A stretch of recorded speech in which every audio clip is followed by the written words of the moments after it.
ভিডিওতে আমরা সপ্তম শ্রেণীর তৃতীয় পর্যায়ক্রমিক মূল্যায়নের ইতিহাসে 3 নম্বর স্কুলের প্রশ্নের উত্তরগুলো আলোচনা করব। 1 রায় বিক্রমশীল মহাবিহার প্রতিষ্ঠা করেন ধর্মপাল। 2 চিকিৎসার সংগ্রহ রচনা করেন চক্রপাণি দত্ত। 3 পৃথিবীর সর্ববৃহৎ বৌদ্ধ কেন্দ্র ছিল ইন্দোনেশিয়ার বোরোবুদুর। 4 দিল্লিতে সুলতানি শাসন প্রতিষ্ঠা করেন কুতুবউদ্দিন আইবক। 5 খুতবা কথার প্রকৃত অর্থ ভাষণ। 6 বিজয়নগরের বিখ্যাত শাসক ছিলেন কৃষ্ণদেব রায়। 7 পানিপথে দ্বিতীয় যুদ্ধ হয় 1556 খ্রিস্টাব্দে। 8 দহশালা ব্যবস্থা প্রচলন করেন সম্রাট আকবর। 9 বাঙালিরা আলু খেতে শিখেছে পর্তুগিজদের কাছ থেকে। 10 আলাই দরওয়াজা নির্মাণ করেন সুলতান আলাউদ্দিন খলজি। 11 চারমিনার অবস্থিত হায়দ্রাবাদে। 12 মেঘমল্লার রাগ সৃষ্টি করেন তানসেন।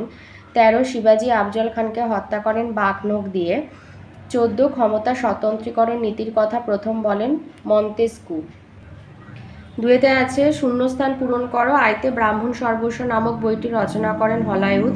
2 অটোমান তুর্কিদের আমলে ইক্তা ব্যবস্থার পরিবর্তে একই ধরনের অন্য একটি ব্যবস্থার কথা জানা যায়, তাকে বলে তিমার। 3 দবিরি খাস কথার অর্থ একান্ত বা নিজস্ব সহকারী বা সচিব। 4 শাহজাহানের আমলে মোগলরা কান্দাহারের ওপর নিয়ন্ত্রণ হারায়। 5 দাক্ষিণাত্যে ঔরঙ্গাবাদে ঔরঙ্গজেবের বেগমের স্মৃতিতে নির্মিত হয় বিবিকা মাকবারা। 6 পান্ডুয়ায় সুলতান জালালউদ্দিন মোহাম্মদ শাহবাজুদুর সমাধি একলাখী সমাধি নামে বিখ্যাত। 7 খোয়াজা আব্দুস সামাদের ছদ্মনাম ছিল সিরিন কলম। 8 হিন্দু পাদপাতশাহী নামক আদর্শ গড়ে তোলেন প্রথম বাজিরাও। 9 জেলার স্বায়ত্তশাসনের ভার থাকে জনগণের ওপরে। 3 আছে ঠিক বা ভুল বলতে বলেছে। আয়তে দিয়েছে চোল রাজ্যে গ্রামকে শাসন করত উট, ঠিক। 2 আচার্য শ্রীলরক্ষিতের কাছে দীক্ষা নেন অতীশ দীপঙ্কর শ্রীজ্ঞান, ঠিক। 3 বিলগ্রামের যুদ্ধ হয় 1191 খ্রিস্টাব্দে, ভুল। 4 আকবর হিন্দুদের ওপর থেকে তীর্থ করা জিজিয়া কর তুলে নেন, ঠিক। 5 শেরশাহ তার সমাধি বানিয়েছিলেন সাসারামে, ঠিক। 4 আছে সংক্ষিপ্ত উত্তর, এগুলো প্রত্যেকটার মান হচ্ছে 2। আয়তে বলেছে চর্যাপদ কাকে বলে। এই উত্তরটা লিখবে যে খ্রিস্টীয় অষ্টম থেকে দ্বাদশ শতকের মধ্যে বৌদ্ধ সিদ্ধাচার্যরা যে কবিতা ও গান রচনা করেছিলেন সেইগুলিকে চর্যাপদ বলা হয়। আচার্য হরপ্রসাদ শাস্ত্রী নেপাল থেকে চর্যাপদের পুঁথি উদ্ধার বা আবিষ্কার করেছিলেন। চর্যাপদ রচনা করেন বৌদ্ধ সিদ্ধাচার্যরা। বৌদ্ধ সিদ্ধাচার্যদের মধ্যে উল্লেখযোগ্য হচ্ছেন লুইপাদ, সরহপাদ, কাহ্নপাদ, ভূসুকপাদ প্রমুখ। অথবাতে আছে পঞ্চরত্ন বলতে কি বোঝো। এইটা লিখবে বাংলা সেন বংশের রাজা লক্ষণ সেনের রাজসভায় 5 জন বিখ্যাত কবি ছিলেন। এদের একসঙ্গে পঞ্চরত্ন বলা হতো। 5 জন বিখ্যাত কবি বা পঞ্চরত্ন হলেন জয়দেব, ধৈ, গোবর্ধন, উমাপতিধর আর শরণ। রচিত কাব্য, এদের মধ্যে কবি জয়দেব ছিলেন রাজা লক্ষণ সেনের রাজসভার কবি। তিনি গীত গোবিন্দম কাব্য রচনা করেছিলেন। আর কবি ধৈ রচনা করেছিলেন পবনদূত কাব্য। 2 আছে সিজদা এবং পায়বশ বলতে কি বোঝো অথবা খলজি বিপ্লব কাকে বলে। লিখবে এই উত্তরটা লিখবে দিল্লির সুলতান গিয়াসউদ্দিন বলবন তার দরবারে সিজদার পায়বশ প্রথা চালু করেছিলেন। অর্থ সিজদা হচ্ছে সিজদা প্রথার অর্থ হচ্ছে সুলতানের সামনে নতজানু হওয়ার। পায়বশ প্রথার অর্থ হলো সুলতানের পদযুগল চুম্বন করা। আসলে এগুলি ছিল সুলতানের চূড়ান্ত ক্ষমতার প্রতীক। প্রবর্তনের কারণ 1 হচ্ছে রাজতন্ত্রের মর্যাদা বৃদ্ধি। সুলতান দিল্লি সুলতানির মর্যাদা বৃদ্ধির জন্য সিজদার পায়বশ প্রথা চালু করেছিলেন। আর 2 পারস্যের অনুকরণ, সিজদার পায়বশ ছিল পারসিক প্রথা। গিয়াসউদ্দিন বলবন নিজেকে পারস্যের এক কিংবদন্তি নায়কের বংশধর বলে ভাবতেন, তাই তিনি এগুলি প্রচলন করেন। খলজি বিপ্লব বলতে কি বোঝে এটা লিখবে 1290 খ্রিস্টাব্দে জালালউদ্দিন খলজি গিয়াসউদ্দিন বলবনের বংশধর কায়কবাদ এবং তার শিশুপুত্র কায়ুমার্সকে ক্ষমতাচ্যুত করে দিল্লির সুলতান হন। এই ঘটনাকে খলজি বিপ্লব বলা হয়। খলজি বিপ্লব বলার কারণ এই ঘটনায় দিল্লির ইলাবাড়ি তুর্কি সুলতানদের হাত থেকে খলজি তুর্কি বা হিন্দুস্তানি মুসলমানরা ক্ষমতা দখল করে। এই বিপ্লব ঘটান জালালউদ্দিন খলজি। 3 নম্বর প্রশ্ন, পাট্টা বা কবুলিয়াত বলতে কি বোঝো অথবা সুলহি কুলকি এটা কে প্রচার করেন। পাট্টা বা কবুলিয়ত কি বলতে কি বোঝায়, এই উত্তরটা লিখবে। দিল্লির শাসক হওয়ার পর শেরশাহ রাজস্ব ব্যবস্থার ক্ষেত্রে পাট্টার কবুলিয়ত ব্যবস্থা চালু করেছিলেন। পাট্টা হচ্ছে জমিতে কৃষকের সত্ত্ব স্বীকার করে শেরশাহ কৃষককে যে দলিল দিতেন তাকে পাট্টা বলা হয়। পাট্টায় কৃষকের নাম, জমিতে কৃষকের অধিকার এবং কৃষককে কত রাজস্ব দিতে হবে তার উল্লেখ করা হতো। আর কবুলিয়ত হচ্ছে কৃষক নির্দিষ্ট রাজস্ব দেওয়ার কথা কবুল করে শেরশাহকে যে দলিল দিত তাকে কবুলিয়ত বলা হয়। সুলুহিকুল কি, এটা লিখবে। সুলুহিকুল বলতে বোঝায় সকলের প্রতি সহনশীলতা ও সকলের মধ্যে শান্তিপূর্ণ সহাবস্থান। এই আদর্শের ভিত্তিতে আকবর একটি ধর্মমত গড়ে তুলেছিলেন যা দিনী ইলাহি নামে পরিচিত। সুলুহিকুলের আদর্শ হচ্ছে মুঘল সাম্রাজ্যের প্রশাসনিক আদর্শ ছিল বিভিন্ন গোষ্ঠীর মানুষের সহযোগিতায় একটি যথার্থ ভারতীয় সাম্রাজ্য গড়ে তোলা। মুঘল বংশের শ্রেষ্ঠ সম্রাট আকবরের আদর্শ ছিল 1. বাদশাহ ঈশ্বরের ইচ্ছায় দেশ শাসন করবেন। 2. প্রজাদের সঙ্গে পিতৃসুলভ আচরণ করবেন এবং 3. তিনি কোনো ব্যক্তি বা গোষ্ঠীর প্রতি পক্ষপাত করবেন না। 4 বলেছে দোহা কি অথবা চাহার বাগ কাকে বলে। 119 পাতায় কবির টুকরো কথা কবিরে আসবে। ওখানে লেখা আছে যে কবির হিন্দি ভাষায় কবিরের রচিত, লিখবে কবিরের রচিত হিন্দি ভাষায় বা কবির হিন্দি ভাষায় যে দ্বৈপঙ্ক্তির কবিতাগুলো রচনা করেছিলেন তাকে দোহা বলে, বা কবিরের রচিত হিন্দি ভাষা দ্বৈপঙ্ক্তির কবিতাগুলিকে দোহা বলে। চাহার বাগ এখানে 154 পাতায় টুকরো কথাতে রয়েছে যে মুঘলরা খ্রিস্টীয় 16 শতকে ভারতে নিয়ে আসে নতুন এক বাগান বানানোর কৌশল। ফার্সিতে এর নাম চাহার বাগ, হিন্দিতে চার বাগ। একটা বাগানকে জল দিয়ে 4টি সমান আয়তনের বর্গে ভাগ করা হতো। তারপরে গোটা বাগানে নানা রকম ফুলের গাছ লাগিয়ে এক মনোরম পরিবেশ সৃষ্টি করা হতো। পারস্য আর মধ্য এশিয়া থেকে এই বাগান রীতি মুঘলরা ভারতে নিয়ে আসে। মুঘল বাদশাহদের মধ্যে বাগান করার ক্ষেত্রে বিশেষ আগ্রহ রাখতেন বাবর, জাহাঙ্গীর ও শাহজাহান। লাহোরের শালিমার বাগ, কাশ্মীরের নিসাদ বাগ, দিল্লিতে হুমায়ুনের সমাধি আর আগ্রাতে তাজমহলের এই চাহার বাগের নিদর্শন পাওয়া যায়। 5 আছে গুরু গোবিন্দ সিং নির্দেশিত পঞ্চক কি অথবা নবম শিখগুরু কে ছিলেন, তাকে কারা হত্যা করে। নবম শিখগুরু ছিলেন গুরু তেগ বাহাদুর, তাকে মুঘলরা হত্যা করে। পঞ্চক বলতে কি বোঝো, এটা লিখবে যে শিখদের দশম গুরু গোবিন্দ সিংহ শিখদের পন্থ বা পথ ঠিক করে দিয়েছিলেন। তিনি শিখদের 5টি জিনিস সবসময় কাছে রাখতে বলেছিলেন। এই 5টি জিনিসের প্রথম অক্ষর ক, তাই একে 5টি ক বা পঞ্চক বলা হয়। যেমন হচ্ছে পঞ্চক হচ্ছে কেশ, কঙ্ঘা, কড়া, কচ্ছ, কৃপান। কেশ মানে চুল, কঙ্ঘা মানে চিরুনি, কড়া মানে বালা, কচ্ছ খাটো পায়জামা আর কৃপান মানে তরবারি। 6 দিয়েছে যুক্তরাষ্ট্রীয় সরকার ব্যবস্থা কাকে বলে অথবা ভারতীয় সংবিধান কবে গৃহীত হয় আর কবে কার্যকরী হয়। যুক্তরাষ্ট্রীয় সরকার ব্যবস্থা কি, এটা লিখবে যে দেশের শাসন ব্যবস্থায় কেন্দ্রীয় এবং রাজ্য সরকার এই দুই রকমের সরকারের ক্ষমতায় স্বীকার করা হয় তাকে যুক্তরাষ্ট্রীয় সরকার ব্যবস্থা বলা হয়। ভারতে যুক্তরাষ্ট্রীয় সরকার ব্যবস্থা চালু আছে কারণ ভারতে কেন্দ্রীয় সরকার আর রাজ্য সরকার এই দুই ধরনের সরকারই এই শাসন ব্যবস্থায় আছে। অথবাতে যেটা আছে যে ভারতীয় সংবিধান কবে গৃহীত হয় কবে কার্যকর হয়। 1949 খ্রিস্টাব্দে 26শে নভেম্বর সংবিধান গৃহীত হয় আর 1950 খ্রিস্টাব্দে 26শে জানুয়ারি সংবিধান কার্যকর হয়। 5 দাগে আসি। 5 আয়তা আছে টিকা লেখো ইউরোপে সামন্ততন্ত্র। এই উত্তরটা লিখবে। পশ্চিম ইউরোপে খ্রিস্টীয় নবম শতকে যে বিশেষ সামরিক আর রাজনৈতিক ব্যবস্থার উদ্ভব হয়েছিল তা সামন্ততন্ত্র নামে পরিচিত। ত্রিভুজাকৃতির সামন্ত সমাজের একেবারে উপরের স্তরে ছিলেন রাজা, মধ্যবর্তী স্তরে সামন্ত আর উপসামন্তরা আর সর্বনিম্ন স্তরে ছিল ভূমিদাস ও কৃষকেরা। সামন্ত প্রভুরা দুর্গ নির্মাণ করতেন আর লৌহবর্ম পরিহিত বীর নাইটরা তাদের হয়ে যুদ্ধ করত। সামন্ত প্রভুরা তাদের খামারে ভূমিদাস বা সার্ফদের খাটাতেন উৎপাদনের উদ্দেশ্যে। শুধু চাষবাস নয়, বাণিজ্যও হতো আর সেই বাণিজ্যের সূত্র ধরে গড়ে উঠেছিল বিভিন্ন নগর। খ্রিস্টীয় দ্বাদশ শতকে ইউরোপীয় সামন্ততন্ত্র চরম পর্যায়ে পৌঁছায় এবং তার পরবর্তী সময়ে ধীরে ধীরে তা ভেঙে পড়ে। ওর অথবাতে রয়েছে পাল এবং সেন শাসনের তুলনামূলক আলোচনা করো। পাল এবং সেন শাসনের তুলনামূলক আলোচনা। পাল শাসনের সময়কাল, পাল শাসনটা আগে বলে নিচ্ছি। সময়কাল হচ্ছে 750 খ্রিস্টাব্দে বাংলায় পাল রাজারা রাজত্ব শুরু করেন। পাল রাজারা প্রায় 450 বছর রাজত্ব করেন। প্রতিষ্ঠাতা পাল বংশের প্রতিষ্ঠাতা ছিলেন গোপাল এবং এই বংশের উল্লেখযোগ্য রাজা ছিলেন ধর্মপাল, দেবপাল, রামপাল। পাল রাজারা ছিলেন বৌদ্ধ ধর্মের পৃষ্ঠপোষক। সামরিক দক্ষতা: পাল রাজবংশের প্রতিষ্ঠাতা গোপাল মাৎস্যর ন্যায়ের অবসান ঘটিয়েছিলেন। পাল রাজারা ত্রিশক্তি সংগ্রামে অংশগ্রহণ করে দক্ষতার পরিচয় দিয়েছিলেন।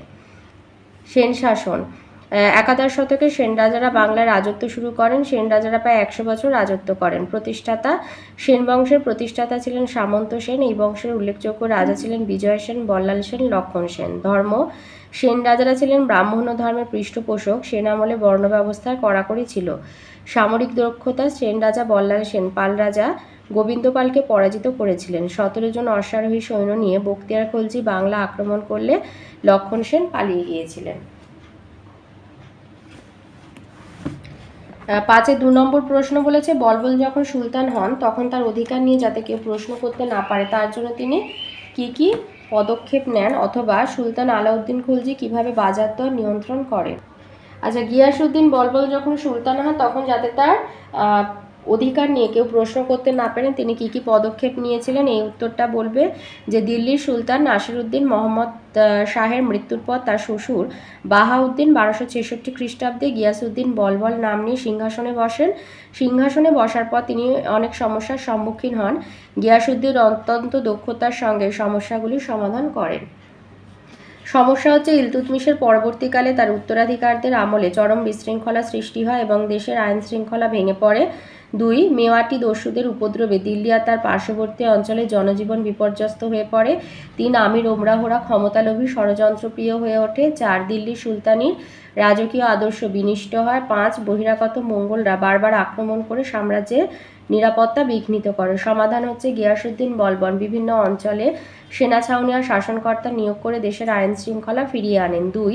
দিল্লি এবং সংলগ্ন অঞ্চলে দস্যুদের নিষ্ঠুর অত্যাচার আর নৃশংস হত্যাকাণ্ডের মাধ্যমে দমন করেন। 3. তিনি কঠোর হাতে ক্ষমতালোভী আমির ওমরাহদের দমন করেন আর তাদের 40 চক্র ভেঙে দেন। 4. তিনি দরবারের সিজদা মানে সুলতানের সামনে নতজানু হওয়ার পাইবল সম্রাটের পদযুগল চুম্বন প্রথা চালু করেন। তিনি সশস্ত্র দেহরক্ষী পরিবৃত থেকে রাজোচিত গাম্ভীর্যের পরিবেশ তৈরি করেন। আর 5. মঙ্গল আক্রমণ প্রতিরোধ করেন। অথবাতে যেটা আছে সুলতান আলাউদ্দিন খলজি কিভাবে বাজার দর নিয়ন্ত্রণ করেন, এই উত্তরটা লিখবে যে সুলতান আলাউদ্দিন খলজি বাজার দর নিয়ন্ত্রণ করেন। কারণ সুলতান আলাউদ্দিন খলজির শাসন ব্যবস্থা সম্পূর্ণভাবে সামরিক শক্তির উপর নির্ভরশীল ছিল। তার জন্য তিনি এক বিশাল সেনাবাহিনী গঠন করেন। তিনি সৈন্যদের নগদ অর্থে বেতন দিতেন এবং বেতন ছিল নির্দিষ্ট আর অপরিবর্তিত। ওই নির্দিষ্ট বেতনে যাতে সৈন্যরা তাদের প্রয়োজনীয় জিনিস পেতে পারে তার জন্য বাজারের জিনিসপত্রের দাম নিয়ন্ত্রণ করেন। বাজারের ধরন: আলাউদ্দিন খলজির আমলে দিল্লিতে 4 ধরনের বাজার ছিল। মান্ডি মানে শস্য বাজার, সেরাই আদল হচ্ছে কাপড়, চিনি, তেল প্রভৃতি, পশুর বাজার, প্রয়োজনীয় সাধারণ দ্রব্যের বাজার, শাকসবজি, মাছ, সব বাজারেই জিনিসপত্রের দাম নির্দিষ্ট করে দেওয়া হয়। বাজার পরিদর্শক রাজকর্মচারী বিভিন্ন ধরনের বাজার দেখাশোনা করার জন্য আলাউদ্দিন সাহানাই, মান্ডি, দেয়ানি, রিয়াসত, বারিদ বা গুপ্তচর প্রভৃতি কর্মচারী নিযুক্ত করেন। বাজারের সরকারি নিয়মাবলী: আলাউদ্দিনের সময় বাজারগুলিতে যে নিয়মাবলী ছিল সেগুলি হচ্ছে: 1. সরকারের বেঁধে দেওয়া নির্দিষ্ট দামে জিনিসপত্র বিক্রি করতে হতো, বেশি দাম নিলে কঠোর শাস্তি দেওয়া হতো। 2. কোনো ব্যবসায়ী ওজনে দ্রব্যাদি কম দিলে তার দেহ থেকে সমপরিমাণ মাংস কেটে নেওয়া হতো। মতামত: আলাউদ্দিনের বাজার দর নিয়ন্ত্রণ সম্পর্কে বলা যায় এটি ছিল সে যুগের বিস্ময় আর অভিনব এক প্রচেষ্টা। এর ফলে অসংখ্য সাধারণ মানুষ উপকৃত হয়। আলাউদ্দিনের বাজার দর নিয়ন্ত্রণ ব্যবস্থাকে সুলতানি যুগের শ্রেষ্ঠ প্রশাসনিক কৃতিত্ব বলা যেতে পারে। 3 আছে মোগল শাসনে মনসাবদারি ব্যবস্থা সম্পর্কে কি জানো, অথবা দাক্ষিণাত্য কত ঔরঙ্গজেবকে ধ্বংস করেছে, মন্তব্যটি বিশ্লেষণ করো। মোগল আমলে মনসাবদারি ব্যবস্থা সম্পর্কে এইটা লিখবে যে মুঘল সম্রাট আকবর ভারত, এগুলো 3 নম্বরের জন্য, সেই জন্য এটা দিলাম। মুঘল সম্রাট আকবর ভারতে মনসাবদারি প্রথা প্রবর্তন করেছিলেন। মনসব কথার অর্থ পদমর্যাদা। মনসব পদমর্যাদার অধিকারী কর্মচারীদের মনসবদার বলা হতো। প্রত্যেক মনসবদার সরকার নির্দিষ্ট বেতনের পরিবর্তে সেনা ও ঘোড়া রাখতেন এবং সরকারের অনুগত থাকতেন। এই প্রথাকে মনসবদারি প্রথা বলা হয়। মনসবদারদের নিয়োগ ও পদোন্নতি সম্পূর্ণভাবে সম্রাটের ইচ্ছাধীন ছিল। এই পদ বংশানুক্রমিক ছিল না। মনসবদাররা অনেকগুলি স্তরে বিভক্ত ছিলেন, যেমন 5 হাজারি, 7 হাজারি, 8 হাজারি, 10 হাজারি মনসবদার প্রভৃতি। এই প্রথা মুঘল রাজতন্ত্রকে শক্তিশালী করেছিল। দাক্ষিণাত্য ক্ষত কিভাবে ঔরঙ্গজেবকে ধ্বংস করেছে এটা বলবে মুঘল সম্রাট। এই যে মুঘল সম্রাট ঔরঙ্গজেবের সময় দক্ষিণ ভারতে মারাঠাদের ক্ষমতা অনেক বেড়ে গিয়েছিল। ঔরঙ্গজেব দক্ষিণ ভারত জয় করে বেশি রাজস্ব আদায় করতে ও মারাঠাদের দমন করতে চেয়েছিলেন। বিজাপুর ও গোলকোন্ডা দখল। ঔরঙ্গজেব দক্ষিণ ভারতের বিজাপুর ও গোলকোন্ডা রাজ্য দখল করেছিলেন। মারাঠা সাম্রাজ্য দখলের চেষ্টা। ঔরঙ্গজেব মারাঠা সাম্রাজ্য দখল করতে গিয়ে ব্যর্থ হন। দাক্ষিণাত্য ক্ষত। ঔরঙ্গজেব দাক্ষিণাত্যকে নিজের অধিকারে আনার জন্য 25 বছর ধরে চেষ্টা করেছিলেন, কিন্তু সফল হননি। একেই দাক্ষিণাত্য ক্ষত বলা হয়। 1707 খ্রিস্টাব্দে দাক্ষিণাত্যেই ঔরঙ্গজেবের মৃত্যু হয়। 4 নম্বর বলেছে চিশতি আর সুহরাবর্দী সুফিদের পার্থক্য লেখো, অথবা মধ্যযুগে আঞ্চলিক স্থাপত্যের মধ্যে দক্ষিণ ভারতের স্থাপত্যের প্রধান বৈশিষ্ট্য আলোচনা করো। চিশতি আর সুহরাবর্দী সম্প্রদায়ের পার্থক্য। চিশতি এবং সুহরাবর্দী সম্প্রদায় হলো সুফিদের দুটি সম্প্রদায়। অনেক ক্ষেত্রে এদের মধ্যে মিল থাকলেও অমিল বা পার্থক্য ছিল অনেক। প্রতিষ্ঠাতা, চিশতিটা আগে বলে নিচ্ছি। চিশতি সম্প্রদায়ের প্রতিষ্ঠাতা ছিলেন মঈনুদ্দিন চিশতি। রাজনীতির যোগাযোগ। চিশতি সুফিরা রাজনীতি ও রাজদরবার থেকে নিজেদের সরিয়ে রাখতেন, আর জীবনযাপন চিশতি সুফিরা দারিদ্র্যের জীবন পছন্দ করতেন। আর সুহরাবর্দীর প্রতিষ্ঠাতা, সুহরাবর্দী সম্প্রদায়ের প্রতিষ্ঠাতা ছিলেন বদরুদ্দিন জাকারিয়া। রাজনীতির যোগাযোগ। সুহরাবর্দী সম্প্রদায়ের সুফিরা রাজনীতি ও রাজদরবারে বিভিন্ন বিষয়ে জড়িয়ে পড়তে দ্বিধা করতেন না, আর জীবনযাপন সুহরাবর্দী সুফিরা আরামের জীবন পছন্দ করতেন। আর অথবাতে যেটা আছে মধ্যযুগে আঞ্চলিক স্থাপত্যের মধ্যে দক্ষিণ ভারতের স্থাপত্যের প্রধান বৈশিষ্ট্য আলোচনা করে। এই হচ্ছে আঞ্চলিক স্থাপত্য। আর এইখান থেকে এতটা বলবে যে দক্ষিণ ভারতের স্থাপত্যের প্রধান দিক হলো একাধিক দুর্গ ও দুর্গ শহর। গুলবর্গা দুর্গ 1318 খ্রিস্টাব্দে হয়েছিল, এর অন্যতম উদাহরণ। বিদরের দুর্গ প্রাসাদগুলিতে ইরানি ধাঁচের দেয়াল চিত্র দেখা যায়, যদিও এদের অধিকাংশই এখন ভেঙে গেছে। তবে পালিশ করা চুনের দেয়াল, সোনালী, লাল ও নীল রঙের অপূর্ব সব খোদাই কাজ এখনও বর্তমান। আহমেদনগরে চাঁদ বিবির প্রাসাদ একটি টিলার ওপর 8 কোণা ভিত্তির ওপর নির্মিত। বিজাপুরে মোহাম্মদ আদিল শাহ নির্মিত গোল গম্বুজ একটি সুন্দর স্থাপত্য কার্য। এর গম্বুজটি ভারতবর্ষের সবচেয়ে বড় গম্বুজ। কুতুবশাহী আমলের হায়দ্রাবাদের চারমিনার আঞ্চলিক স্থাপত্যের চমৎকার নিদর্শন। এইখান থেকে এতটা বলবে। এবারে 5 নম্বর প্রশ্নে আসি। মোগল আমলে মনসবদারি ব্যবস্থার সংকট কেন হয় এবং তা মোগল সাম্রাজ্যে কী প্রভাব ফেলে, অথবা পৌরসভা কী কী কাজ করে? এই উত্তরটা বলবে প্রথমে যেটা, যে সংকট কেন হয়। মুঘল আমলে জায়গিরদারি ব্যবস্থা ছিল শাসন ব্যবস্থার মূল ভিত্তি। মুঘল আমলে মনসবদাররা নগদ বেতন অথবা জায়গির পেতেন। যেসব মনসবদার জায়গির পেতেন তাদের তুওলদার বলা হতো। সম্রাট আকবর পরবর্তীকালে জায়গিরদারি প্রথার সংকট সৃষ্টি হয়, যা মুঘল সাম্রাজ্যের পতনকে ত্বরান্বিত করে। জায়গিরদারি সংকটের কারণ হচ্ছে জায়গিরদারি প্রথার অন্যতম বৈশিষ্ট্য ছিল জমা এবং হাসিল। জমা বলতে বোঝায় সরকারি হিসাবে জমি থেকে যে পরিমাণ রাজস্ব আদায় হবে তার হিসাব, আর হাসিল হলো বাস্তবে যে পরিমাণ রাজস্ব আদায় হতো সেটা হলো হাসিল। সম্রাট আকবরের পরবর্তী সম্রাটদের রাজত্বকালে জায়গিরদারের সংখ্যা প্রচুর পরিমাণে বৃদ্ধি পায়, ফলে জমা আর হাসিলের মধ্যে পার্থক্য দিন দিন বৃদ্ধি পায়। আর এটা হচ্ছে যে তারপরে যেটা অংশ, মোগল সাম্রাজ্যে কী প্রভাব ফেলে। জায়গিরদারি সংকটের ফলে এক হচ্ছে সম্রাট আর্থিক বিপর্যয়ের সম্মুখীন হন। 2, আয়ের অনিশ্চয়তার জন্য বেতনভুক দক্ষ সেনাবাহিনীর ভরণ পোষণে সম্রাট অপারগ হয়ে ওঠেন, ফলে মুঘল সাম্রাজ্যের পতন অবশ্যম্ভাবী হয়ে পড়ে। আর 3 হচ্ছে উৎকৃষ্ট জায়গির লাভের জন্য জায়গিরদাররা নিজেদের মধ্যে দলাদলি ও রেষারেষির ফলে সংকট সৃষ্টি করে। এর পরিণামে মুঘল সাম্রাজ্যের সংহতি বিনষ্ট হয়, যা মুঘল সাম্রাজ্যের পতনকে অনিবার্য করে তোলে। ওর সাথে অথবা যেটা আছে যে পৌরসভা কী কী কাজ করে, এই উত্তরটা বলবে। লিখবে ছোট ছোট নগরে বা শহরে পৌরসভা আছে কাজ। 1 হচ্ছে পৌরসভার এলাকার মধ্যে বসবাসকারী জনগণের জন্য সেবামূলক কাজ করা। 2 হচ্ছে জনগণের স্বাস্থ্য বিষয়ে দায়িত্ব পালন করা। 3 শহরের উন্নয়ন আর আইন শৃঙ্খলা দেখাশোনা করা। 4 শহরের রাস্তাঘাট বানানো, শহরকে পরিষ্কার পরিচ্ছন্ন রাখা, শহরে প্রয়োজনীয় জল সরবরাহ করা প্রভৃতি। এবারে 6 দাগে আসি। 6 রায়তে দিয়েছে মোহাম্মদ বিন তুগলুকের তুগলুকি কাণ্ড কারখানায় যথাযথ ব্যাখ্যা দাও, অথবা ইকতা ব্যবস্থা সম্পর্কে কি জানো। মোহাম্মদ বিন তুগলুকের তুগলুকি কাণ্ড কারখানা যথাযথ ব্যাখ্যা দাও, এইটা বলতে পারো যে দিল্লি সুলতান মোহাম্মদ বিন তুগলুককে পাগল রাজা বলা হয়। এই তুগলুকি কাণ্ড কারখানা আজকের দিনেও কোনো ব্যক্তি খামখেয়ালি কাজ করলে তার কাজকে তুগলুকি কাণ্ড কারখানা বলা হয়। আসল কারণ হচ্ছে দিল্লি সুলতান মোহাম্মদ বিন তুগলক খামখেয়ালি আচরণ করতেন।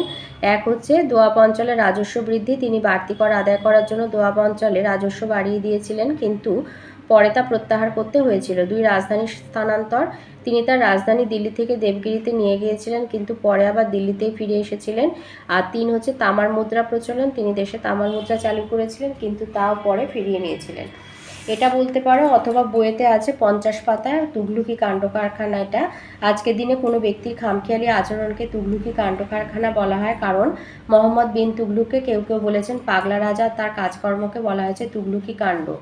তার তুঘলকি কাণ্ড কারখানা আচরণ করতেন। এক হচ্ছে বাড়তি কর সংগ্রহের জন্য দোয়াব অঞ্চলে রাজস্ব বাড়িয়ে দিয়েছিলেন সুলতান। অনাবৃষ্টির ফলে সেখানে শস্যের ক্ষতি হয়েছিল, প্রজারা বাড়তি কর দিতে পারেনি, তারা বিদ্রোহ করে, সুলতান বাড়তি কর মকুব করেন। নষ্ট হওয়া ফসলের জন্য ক্ষতিপূরণ দেন। কৃষকদের সাহায্য করার জন্য সুলতান তকাভির ইন্দান প্রকল্প চালু করেছিলেন। দুই, দিল্লির অধিবাসীদের বিরোধিতার মঙ্গল আক্রমণের ভয় থেকে রক্ষা পেতে আর দাক্ষিণাত্যকে শাসন করতে দেবগিরিতে দ্বিতীয় রাজধানী তৈরি করেন মোহাম্মদ বিন তুগলক। ওই শহরের নতুন নাম দেওয়া হয় দৌলতাবাদ। সুলতানের হুকুমে দিল্লি থেকে দৌলতাবাদে যেতে গিয়ে পথে অনেক মানুষ প্রাণ হারান। কয়েক বছর পরে সুলতান আবার রাজধানী ফিরিয়ে নিয়ে যান দিল্লিতে। তিন হচ্ছে মূল্যবান ধাতু সোনা আর উপর ঘাটতি মেটাতে তামার মুদ্রা চালু করেন সুলতান। ওই মুদ্রা যাতে জাল না করা যায় তার জন্য আগে থেকে কোনো ব্যবস্থা নেননি। অনেকে তামার মুদ্রা জাল করে, বাজার থেকে জাল মুদ্রা তুলে নিতে রাজকোষ থেকে অনেক সোনা আর রূপার মুদ্রা ব্যয় করতে বাধ্য হন সুলতান। আর পাঁচ, মোহাম্মদ বিন তুগলক কয়েকজন অনভিজাত সাধারণ ব্যক্তিকে প্রশাসনে উঁচু পদে বসিয়েছিলেন। এদের মধ্যে একজন মদ তৈরি করতেন, একজন ছিলেন নাপিত, একজন ছিলেন পাচক ও দুজন ছিলেন মালি। তুর্কি অভিজাতদের ক্ষমতা নিয়ন্ত্রণে রাখতে সুলতান এইভাবে সাধারণ হিন্দুস্তানিদের ওপরে নির্ভরতা দেখিয়েছিলেন। এটা লিখতে পারো। আর ওর সাথে যেটা আছে ইকতা ব্যবস্থা সম্পর্কে যা জানো লেখো। ইকতা লিখবে দিল্লির সুলতানরা বিভিন্ন রাজ্য জয় করে সাম্রাজ্যের আয়তন বাড়িয়েছিলেন। সুলতানরা যেসব রাজ্য জয় করলেন সেই রাজ্যগুলি হলো সুলতানদের এক একটি প্রদেশ।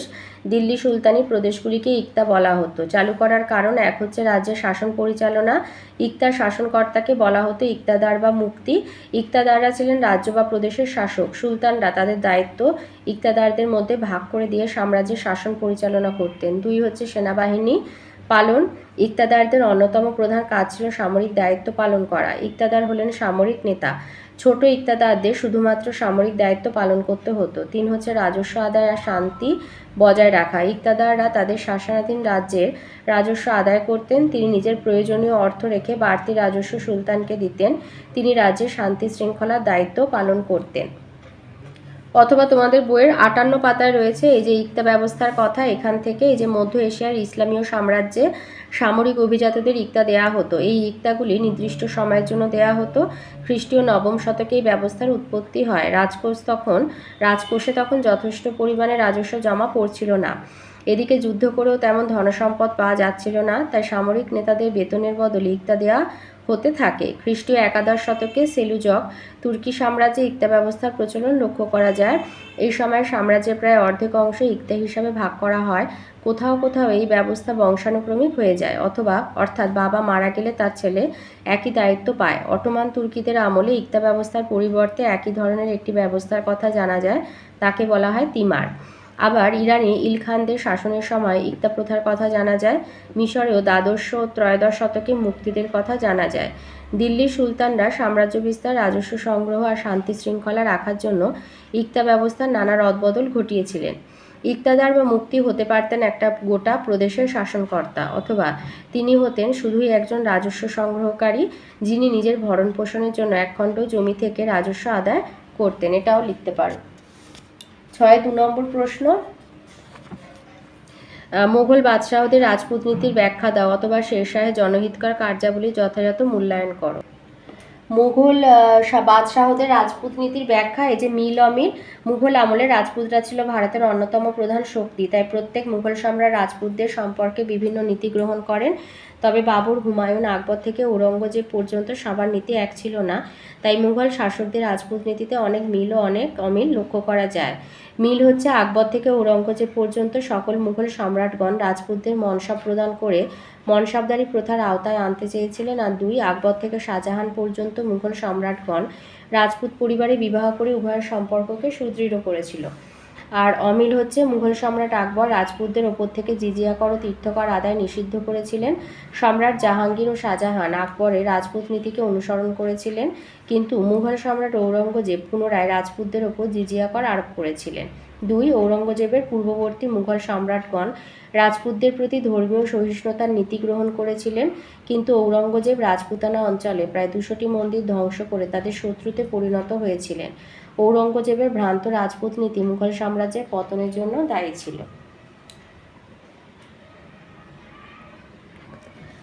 অথবাতে আছে শেরশাহের জনহিতকর কার্যাবলী যথাযথ মূল্যায়ন করো। লিখবে সম্রাট শেরশাহ ছিলেন, এই উত্তরটা লিখবে, বিজেতা হিসাবে শ্রেষ্ঠ আর শাসক হিসাবে শ্রেষ্ঠতম।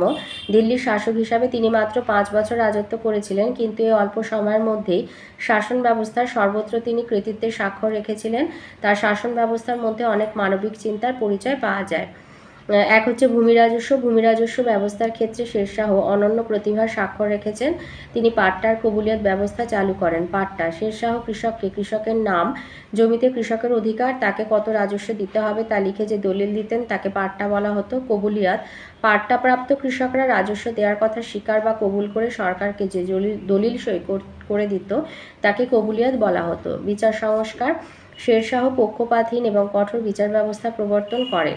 তিনি তার সাম্রাজ্যের মধ্যে একই ধরনের আইন ও দণ্ডবিধি প্রবর্তন করেন। সম্রাট স্বয়ং প্রতি বুধবার আপিল মামলার বিচার করতেন। অপরাধীকে শাস্তিস্বরূপ বেত্রাঘাত, অঙ্গচ্ছেদ, এমনকি প্রাণদণ্ড দেওয়া হতো। 3 হচ্ছে যোগাযোগ ব্যবস্থা। যোগাযোগ ব্যবস্থার ক্ষেত্রে সুদীর্ঘ আর প্রশস্ত রাজপথ নির্মাণ শেরশাহের অন্যতম শ্রেষ্ঠ কীর্তি। তিনি পূর্ববঙ্গের সোনারগাঁ থেকে পেশোয়ার পর্যন্ত 1400 মাইল দীর্ঘ পথ নির্মাণ করেন, যা সড়ক-ই-আজম নামে পরিচিত। তিনি আগ্রা থেকে বুরহানপুর আর আগ্রা থেকে যোধপুর পর্যন্ত রাস্তা নির্মাণ করেন। তিনি পথিক ও বণিকদের সুবিধার জন্য রাস্তার ধারে ধারে অনেক সরাইখানা নির্মাণ করেছিলেন।